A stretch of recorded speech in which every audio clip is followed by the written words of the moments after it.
welcome to another Irish Canna Clinic. We're moving into a new area for our talks. Normally, but we are still in the area of cannabis destigmatized, but really moving to an area where lately in Irish politics, we have heard a few utterances of the L word.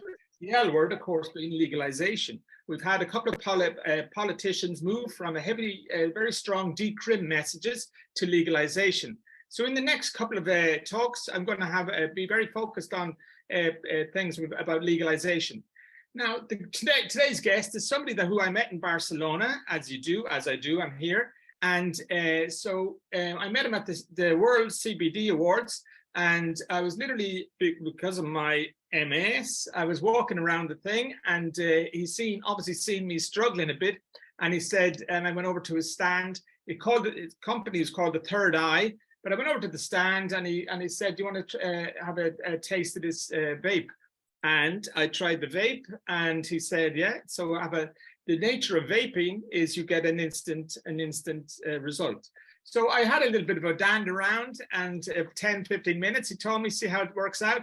And I thought, man, I've done a lot of CBD vaping, and this was the most impressive thing. We met each other over the next 2 days, and 2 days later, that vape won him the World CBD Awards for the best vape. So I'm delighted to welcome today. Anyway, welcome to the show, let's call it. Thank you for receiving me on the show, and I'm happy to be here. And I'm really anxious. We're doing a little bit of a jump around Europe. And so you're the man in France with been there for a long time. How many years? I've been in Spain mostly the last years, but the last 2 years I've been back in France for the CBD brand, the CBD project. And yeah, it's interesting what's going on in the cannabis space in the world and in Europe. If we focus on Europe for a start, I think yeah, it's challenging, but it's definitely going in the right direction. We need more time. What about France? Is France moving in a good direction? I mean, France is actually trying to do some moves because it's a big subject for us. We are the biggest consumer of cannabis in Europe, so it's a concern, and it's something that most people hide. Don't really say that they smoke, but nowadays it's becoming more and more hard to kind of hide it because you get controlled by the police if you drive, and all these little things that make people a little bit more scared. And we have seen the last few years also people turning from THC to HHC, which is a synthetic molecule that personally I wouldn't recommend, and I don't think it's really safe for the health of anyone. So those things are cool and they look nice on the paper because they allow you to feel high but not be tested positive if you drive a car the next day. Yeah. But is it worth it? Because now we have example of people trying to stop this synthetic molecule HHC, and they are actually struggling because it wasn't tested before it was sold, and that's a very dangerous place to go. It's a big issue in Ireland as well because of the lack of any kind of regulation. Then people are desperately looking for a solution to be able to consume cannabinoids in whatever way. And then HHC arrived, and you will find it pretty much, in a lot of places in Ireland. There is lately, and just in the last weeks, I think there is now legislation. Well, they're trying to find ways of catching up with HHC, but yeah, for sure. This is your area, You're a man who does big extraction. Yeah, I mean, it's not let's say, my favorite aspect of all of it, but I'm knowledgeable about extraction. I'm not just running this big machinery that is required for extracting CBD, usually on more industrial scale. It's not my specialty, but I have enough knowledge to speak about it with most people. And no, what I think is most interesting at the moment in France, and you wanted to speak about last December, so it was 2021, True. I believe. It Oh, was really? the last days of December 2021, where the French government announced they wanted to ban the flowers. And so it was very sudden move made at the last minute of the year. It felt a little bit sneaky to do it like that. Yeah. And actually, there was a way to counter their move and to to actually prove on in court that it was not possible actually to forbid the selling of flowers and actually for making any law against CBD, it's unlawful on the from the eyes from the standpoint of European Union that have declared with enough scientists that CBD is safe, CBD full spectrum. Because right now, this is the next thing I really want your audience to hear and to be aware. So I was at the French Assembly for a colloque on medical cannabis recently in France. It was in May. There you And go. so there was all the biggest names of the cannabis industry in France together in this room.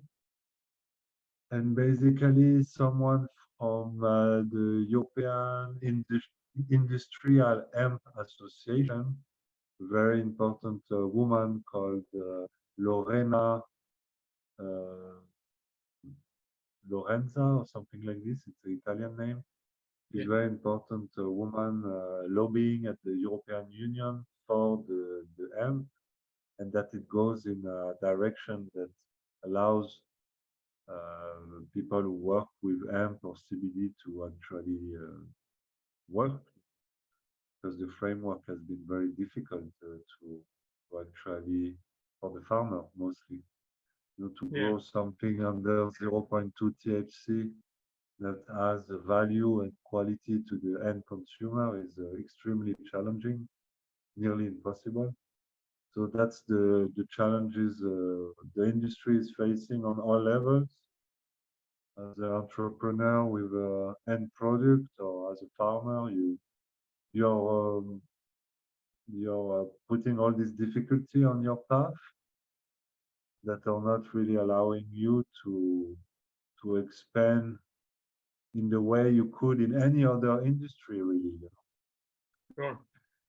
No, it's shocking. I've had a few conversations with the kind of Irish Hemp Federation and different people and the frustrations that people in different areas of Europe are having with these laws that are coming down from the EU, and they're not really helping anybody. They actually now doing, it seems, opposite things than helping. And actually, yeah, on many different levels, it's challenging to work in this industry, but it's greatly needed because the start of our, like, the way we met is quite reflective of the intentions of Third Eye Cannabinoids, our company, because our first intention is to support people in need and to actually provide a product that has enough efficiency to make you feel relief or to make you feel some kind of, of effect, no, of Yeah. efficiency of product. And yeah, the price has to be a little bit more high because we don't compromise on any of the steps for the formulation and the production. And most people do actually compromise a lot on certain aspects that makes it not so safe anymore. If you really make something that you want to support people, then you cannot cut corners. You have to all the way. So that's what Third Eye stands for. It stands for people who feel they appreciate a good product and a good. Sorry to cut across you. You have a bit of a background in kind of patients and treating patients, and before you got into this industry. Yes, I was like alternative therapist using modalities that go from my knowledge of naturopathy, so how to heal with plants and specific diets, to my capacity to my empathic capacity to feel others and to read their situation and give the feedback. Yeah, I would commend you on this. In our first meeting, that was my the impression that I got, that you had real empathy, and so in that situation, conferences are a little bit of a nightmare for me because you're walking; they require so much walking, and so you know, over that couple of days, I could see that you had real empathy, which is not the situation with every kind of CBD company out there. So We stand for the plant, and the plant is nature, and we see such a degree of separation of human on the planet with nature. And actually, you cannot live without nature because you're part of nature, and without nature, you cannot feed yourself, you cannot survive. So we are really dependent on it, and we have been pretending that we are not by living in big cities and cutting ourselves from nature. And for us, for Third Eye Cannabinoids, we use the tool of CBD extracts that doesn't have any cutting agent that are raw or pure, to actually give an experience of connection to nature, to our natural self.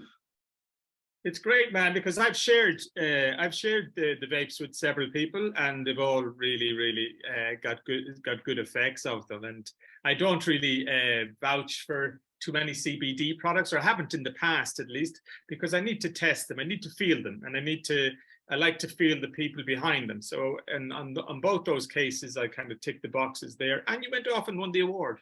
Yeah. So that's really helping us because you can understand, for me, I have an efficient product that I formulated with a lot of care and a lot of love. There you go. And a lot of clear intention, to have efficiency and support people in need. So it's complicated sometimes that I'm claiming to have the, not the best vape, but because I have the best vape, but I'm claiming to be able to support you, and some people they don't even believe that support exists. Like they live in so much pain, and they almost gave up, and so I don't want to pretend to.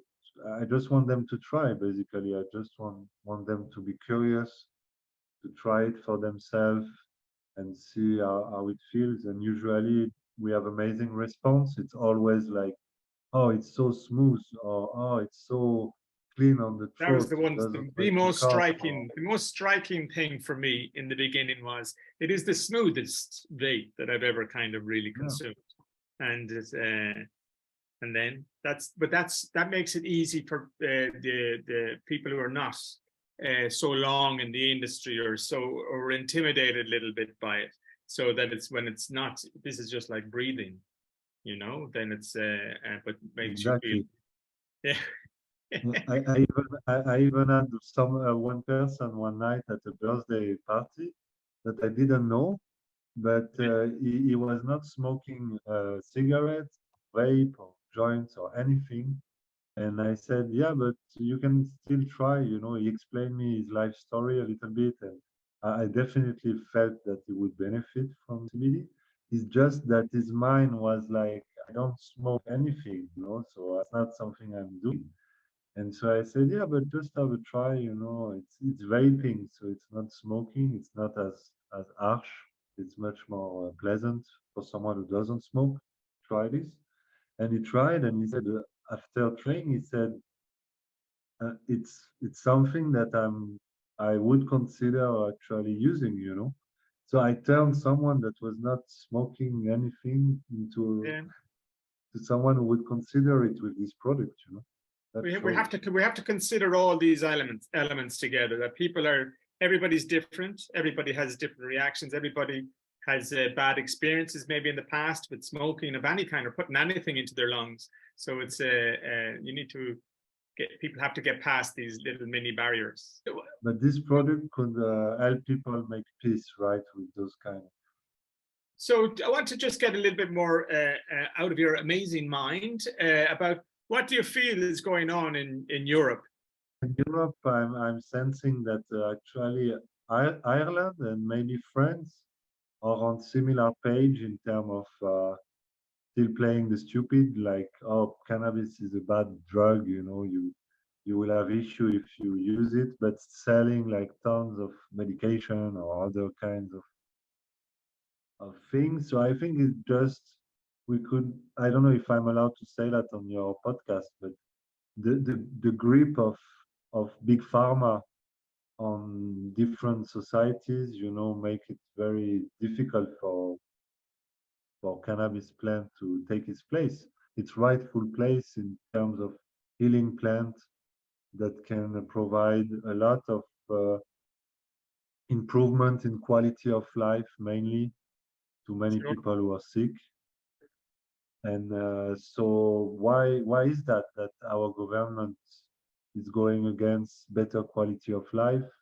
It's pretty obvious in France right now with the riots and what's going on, that they have zero interest in the quality of our life, that it's going a little bit down the drain in Europe at the moment. It's we can feel it boiling and burning on some level.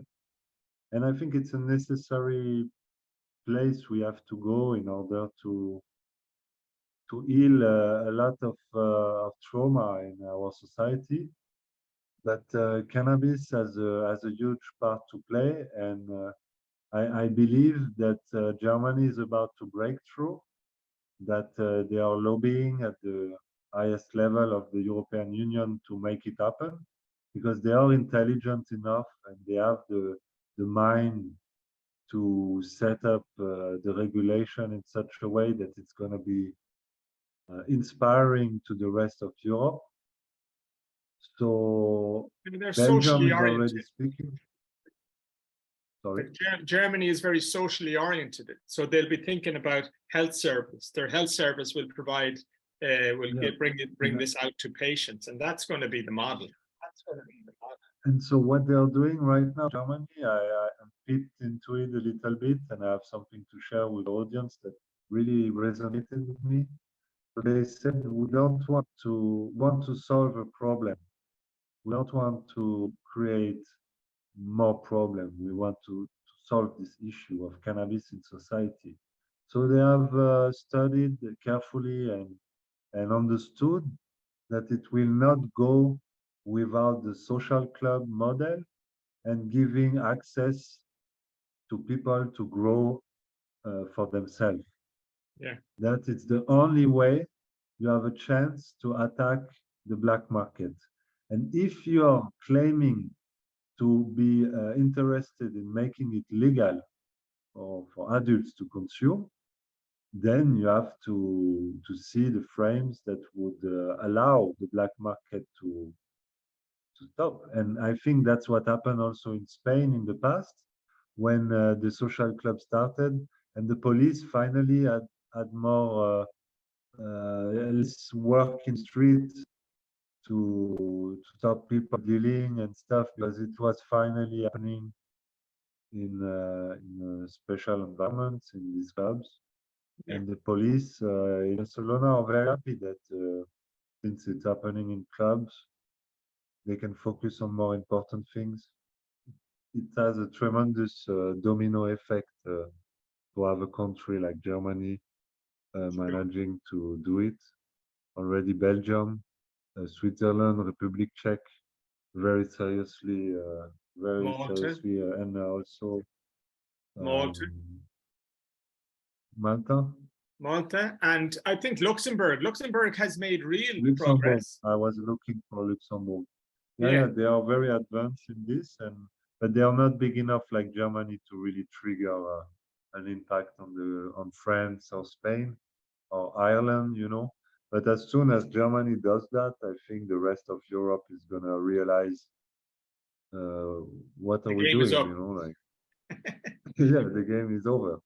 Yeah. And Thailand has a similar effect in Asia, which is very positive. You know, Japan, since Thailand, they are talking about the medical THC program, How about which, that? when you know about Japan, was some of the toughest country in the world to For ban it. sure.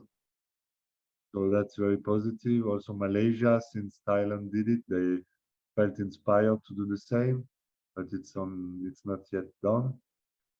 So you know, it's like it's moving forward, definitely moving forward. I tell you, 2 years ago that Thailand is gonna do it. You cannot believe it. It's not possible to believe it. And the thing about Thailand is that they're just like Uruguay. They just decided to do it. That's my impression.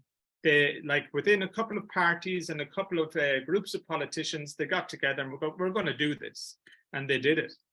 Like, It's it's more still a complex than that because it ties to the COVID and to the fear of losing their tourism because right. they lost 80% of their revenue that is related to tourism in Thailand. There is a lot of money coming from that. And so the COVID was stressful for them and not being sure that they would one day come back. And it was used as a trigger to bring people back, you know, the legalization. And what's your And impression? also, What's your impression of what does Thai legality look like? yeah, it's basically very free. Like since it's legalized, it's not regulated. There is no tax. There is nothing. So it's a bit funny.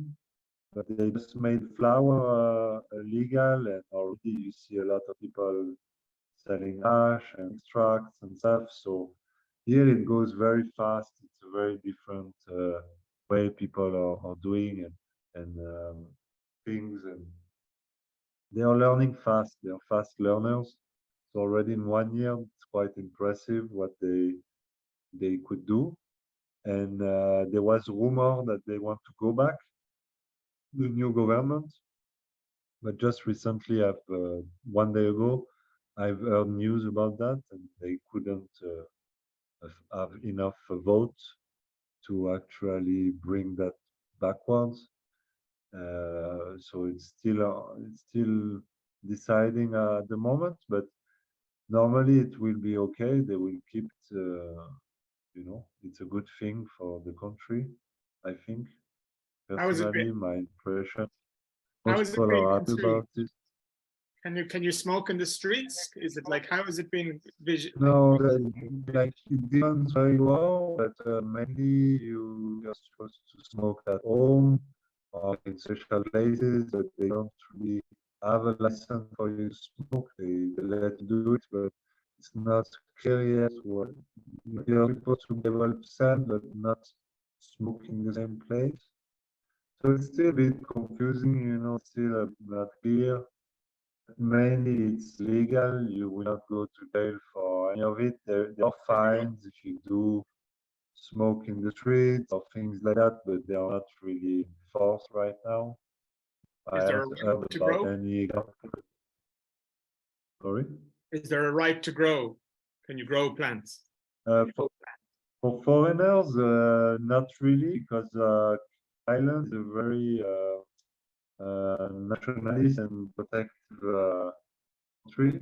So simple job like farming or like cooking or cleaning should be given to Thai people and should not be given to foreigners because it will it looks weird for them. Why are you bringing foreigners to cook or to like it's this job should be kept for them. They have this kind of mind.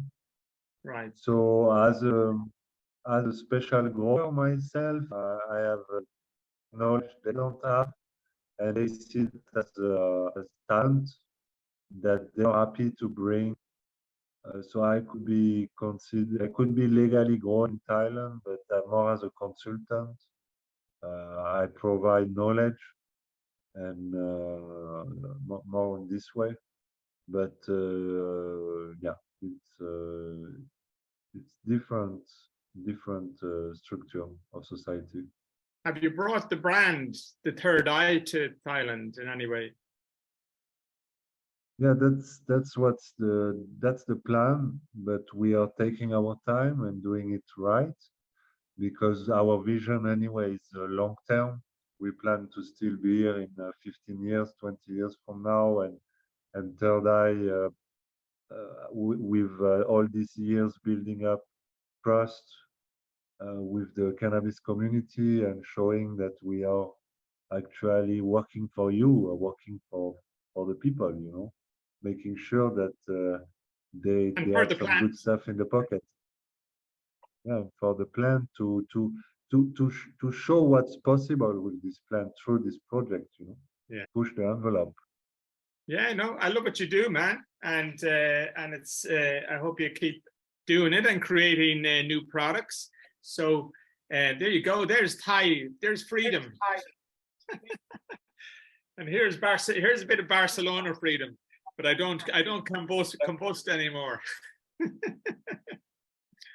So I'll join you.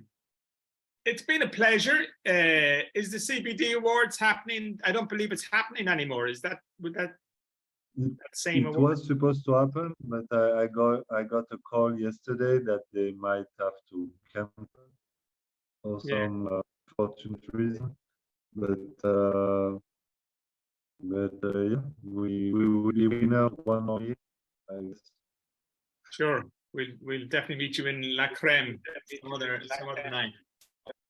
That I think it cannot be stopped, the return of this plant in our society, and that we will be victorious at the end. Nature will be victorious, and yeah, we are nature, so we have to go back. We have to remember that without it, we are missing one leg. We are not whole, and it wants us to feel more complete. And I just gonna share from a researcher that is some of the most important cannabis endocannabinoid system researcher in the world. He was called Bob Melamedi because he just died 2 months ago. He was living in Colorado in America, and he was the first teacher in university to teach a course on the endocannabinoid system. And recently, I was listening to some of his work, Here to and Bob. he helped me to understand something very profound about cannabis. Is they were studying on rats what happened when they switch off the endocannabinoid system of rats, and they try to teach them new things, and they could see that the rats that had the switch off endocannabinoid system could not, he was removed from the ability to learn new things. How about that? And that is very, very interesting because there is a relationship between how the mind is open to learn new things or to this openness about our mind, that is related to the endocannabinoid itself. And often when you're someone who consume cannabis and you speak to people about it, they just judge you and say, oh yeah, you smoke too much, or something like that. But they actually cannot see what you're talking about because they are cut from the capacity to learn new things. So the even the interest or the openness to discover new things might be taken away from people who have lacking endocannabinoid systems. the entourage effect, you know, of the plant and Sure. the cannabinoid, the terpene, and the flavonoid. He's also claiming that the placebo effect is related to the endocannabinoid system. I'm not sure how deep he went into that research, but he had intuition leading him to think that, which I think is really profound and super interesting. And also about there was another one that was so nice, you know, that I would love to remember to share with your audience because it's really important legacy work. But yeah, the fact that the importance of cannabinoid for our health is not just something that I or you are saying to because we are stoners. It's a reality. Like this plant has been part of the food chain 100 years ago, and suddenly it was out of the food chain, and this is having tremendous negative impact on our health, and we should go back as fast as possible using this plant in our everyday life. That's my last message. I think you're right. And you mentioned the current problems in France, and there's nothing like an emergency. Tragically, we need these kinds of emergencies to make pragmatic, to inject pragmatism into the politicians. And I think it's never been more easily demonstrated than Zelensky. Zelensky last week said, we're legalizing cannabis. These guys coming back from the front in the Ukraine war, it's a tragedy, and these people are all damaged and they have different types of traumas. And so he's gone, we're legalizing cannabis. And that's the way it's got to be. It's got to be seen that this plant can help, profoundly help people. And so I thought that was an interesting input from Zelensky. He just went, that's it, you know, these guys need help coming back. So. Yeah. Okay, man, we'll leave it there, eh? So thanks for receiving me.